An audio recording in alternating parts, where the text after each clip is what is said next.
Hello friends, welcome to Jeevanya's kitchen. Friends, இன்றைக்கி நம்ம எப்பவும் செய்கிற மாதிரி கேசரி செய்யாமல் கொஞ்சம் டிஃப்ரெண்ட்டான முறையில் ரொம்ப டேஸ்டியாக இருக்கிற மாதிரி ரவா கேசரி எப்படி செய்கிறதுன்னு பார்க்க போகிறேங்க. சாப்பிட்றதுக்கு ரொம்ப டேஸ்ட்டாக இருக்கும். குழந்தைங்கள்லேருந்து பெரியவங்க வரைக்கும் எல்லாருக்குமே ரொம்ப பிடிக்கும். கேட்டு வாங்கி சாப்பிடுவாங்க. இது எப்படி செய்கிறதுங்கிறத பார்க்குறதுக்கு முன்னாடி நம்ம சேனல் ஜீவன்யாஸ் கிச்சனை மறக்காமல் சப்ஸ்கிரைப் பண்ணி பக்கத்தில் இருக்க பெல் சிம்பிளையும் கிளிக் பண்ணிக்கோங்க. இது செய்கிறதுக்கு ஃபஸ்ட்டு தண்ணி காய வச்சிடலாம். அதுக்கு ஸ்டவ்வில் ஒரு பாத்திரம் வச்சுட்டு அதில் 4 கப் அளவுக்கு தண்ணி சேர்த்துக்கிறேன். எந்த கப்பில் தண்ணி அளக்குறீங்களோ அதே கப்பில் தாங்க மீதி எல்லா பொருளுமே நம்ம எடுக்கணும். நான் இன்றைக்கி இந்த கப்பு யூஸ் பண்ணி தான் எல்லா பொருளையும் அளக்க போகிறேன். இப்போ இதை ஒரு ஸ்டவ்வில் வச்சுருங்க. தண்ணி நல்லா கொதிச்சு வரட்டும். இன்னொரு ஸ்டவ்வில் கடாய் வச்சுட்டு அதில் 2 டேபிள் ஸ்பூன் அளவுக்கு நெய் சேர்த்துக்கோங்க. நெய் உருகினதும் இதில் கொஞ்சமாக முந்திரி பருப்பு, கொஞ்சமாக உலர் திராட்சை சேர்த்துக்கோங்க. சேர்த்துட்டு இதை நல்லா வறுத்து எடுத்துருங்க. முந்திரி நல்லா செவந்துட்டு உலர் திராட்சை நல்லா குண்டாக பலூன் மாதிரி எழும்பி வரணும். அது வரைக்கும் இதை நல்லா வறுத்து எடுத்துருங்க. பாருங்கள், நல்லா பொரிஞ்சு வந்திருக்கு, நல்லா எழும்பி வந்திருக்கு பாருங்கள். இப்போ அந்த நெய்யை வடிச்சிட்டு அந்த முந்திரி திராட்சையை மட்டும் தனியாக ஒரு கிண்ணத்துக்கு மாற்றி வச்சுடுங்க.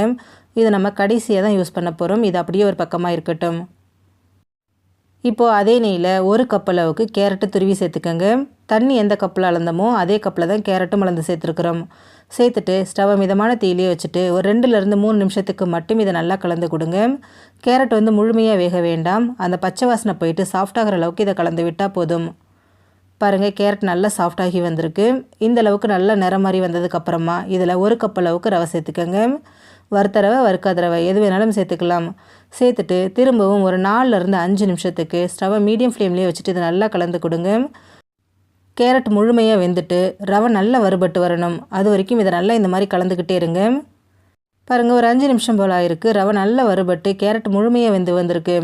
இப்போ இதில் சேர்க்குறதுக்கு தண்ணி கொதிக்க வச்சோம் இல்லைங்களா, நல்லா கொதிக்குது பாருங்கள். இப்போ கொதிக்கிற தண்ணியை அப்படியே இதில் சேர்த்துருங்க. சேர்த்துட்டு இதை நல்லா கலந்து கொடுங்க. நம்ம தண்ணி கொதிக்க வச்சு சேர்த்துருக்குறோம். அதே மாதிரி ரவையும் கேரட்டும் நல்லா வறுபட்டு வந்திருக்கிறதுனால கொஞ்சம் கூட கட்டி விழாது. ரொம்ப ஈஸியாக மிக்ஸ் பண்ண வரும். பாருங்கள், தண்ணி சேர்த்த உடனே ரவை நல்லா வெந்து ஒன்று சேர்ந்து வர ஆரம்பிச்சிருச்சு. இது நல்லா திக்காகிற அளவுக்கு கலந்து விடுங்க. பாருங்கள், முழுமையாக வெந்துட்டு அந்த தண்ணி எல்லாத்தையும் நல்லா அப்சர்வ் பண்ணிக்கிட்டு நல்லா திக்காகி வந்திருக்கு. இப்போ இதில் சர்க்கரை சேர்த்துக்கலாம். நம்ம இன்றைக்கி 1 கப் அளவுக்கு ரவையும் 1 கப் கேரட்டும் சேர்த்துருக்குறோங்க. அதுக்கு 1.25 கப்லேருந்து 1.5 கப் அளவுக்கு நம்ம சர்க்கரை சேர்த்துக்கலாம். நான் இன்றைக்கி 1.25 கப் அளவுக்கு சர்க்கரை சேர்த்துருக்குறேங்க. சேர்த்துட்டு இது திரும்பவும் நல்லா கலந்து கொடுங்க. நம்ம சேர்த்துருக்கக்கூடிய சர்க்கரை ஃபஸ்ட்டு மெல்ட் ஆகிட்டு நல்லா இலகி வரும்.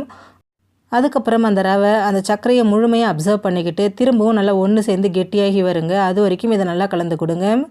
பாருங்கள், சர்க்கரை நல்லா இலகி வந்திருக்கு. சர்க்கரை நல்லா இலகி வந்துட்டு திரும்பவும் திக்காக ஆரம்பிக்குது பாருங்கள். இதை கலந்துக்கிட்டே இருங்க. அவ்வளோதான் பாருங்கள், நம்ம சேர்த்த சர்க்கரை எல்லாத்தையும் ரவை நல்லா அப்சர்வ் பண்ணிக்கிட்டு நல்லா திக்காகி வந்திருக்கு. பர்ஃபெக்டான கன்சிஸ்டன்சியில் இருக்குது பாருங்கள். இப்போ இதில் நம்ம பொரிச்சு வச்சுருக்கக்கூடிய முந்திரி திராட்சை, வாசனைக்கு 1/2 டீஸ்பூன் ஏலக்காய் பவுடர் சேர்த்துக்கோங்க. சேர்த்துட்டு திரும்பவும் ஒரு தடவை நல்லா இதை கலந்து விட்டுட்டு ஸ்டவ் ஆஃப் பண்ணிவிடுங்க. இதுக்கு மேலே ஸ்டவ் ஆனில் இருக்க வேண்டாம், ரொம்ப கெட்டியாகிடும். பாருங்கள், நல்லா மிக்ஸ் பண்ணியாச்சு. இப்போ இதில் கடைசியாக ஃப்ளேவருக்காக 1 டீஸ்பூன் நெய் சேர்த்துக்கோங்க.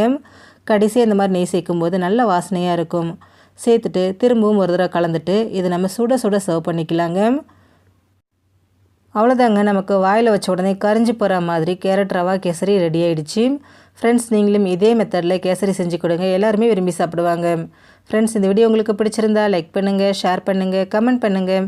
ஜீவன்யாஸ் கிச்சனை சப்ஸ்கிரைப் பண்ணி பக்கத்தில் இருக்க பெல் சிம்பிளையும் கிளிக் பண்ணிக்கோங்க. அப்போ தான் நான் போடுற வீடியோஸோட நோட்டிஃபிகேஷன்ஸ் உடனுக்குடனே உங்களுக்கு வரும். தேங்க்யூ.